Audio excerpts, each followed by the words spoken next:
Les pieds dans le parc.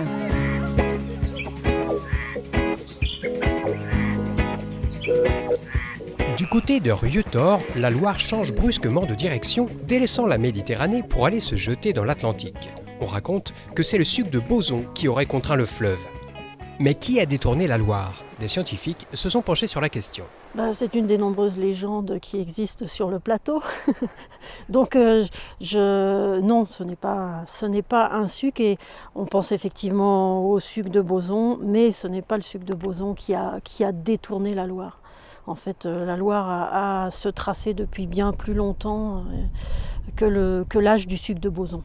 Pour Emmanuel Defive, la recherche scientifique se doit d'être partagée avec les habitants. Pour moi, c'est important de venir restituer sur place finalement ce que le lieu m'a apporté pour mes recherches. C'est quelque chose d'important. J'ai pas envie de venir, de prendre des machins, puis de m'en aller et de plus avoir affaire au territoire, aux gens qui vivent sur ce territoire. Partager la connaissance scientifique du territoire, c'est l'objectif des rendez-vous géologiques. Un programme de 16 conférences et sorties proposées par le PNR des Monts d'Ardèche et animé par des scientifiques convaincus.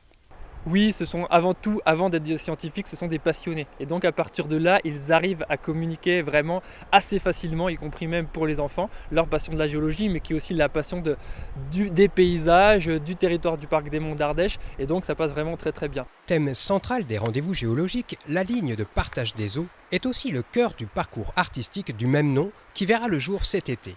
L'occasion de faire dialoguer science et art contemporain. C'est le fil conducteur sur l'année 2017 avec tout au long de l'année des sorties et des conférences qui vont venir raconter cette ligne de partage des eaux, d'abord d'un point de vue géologique, comment elle s'est mise en place, et puis progressivement d'arriver à être plutôt sur le volet artistique du parcours. On a un beau terrain de jeu, on a des paysages qui sont magnifiques et qui donc vont être valorisés par ce parcours artistique.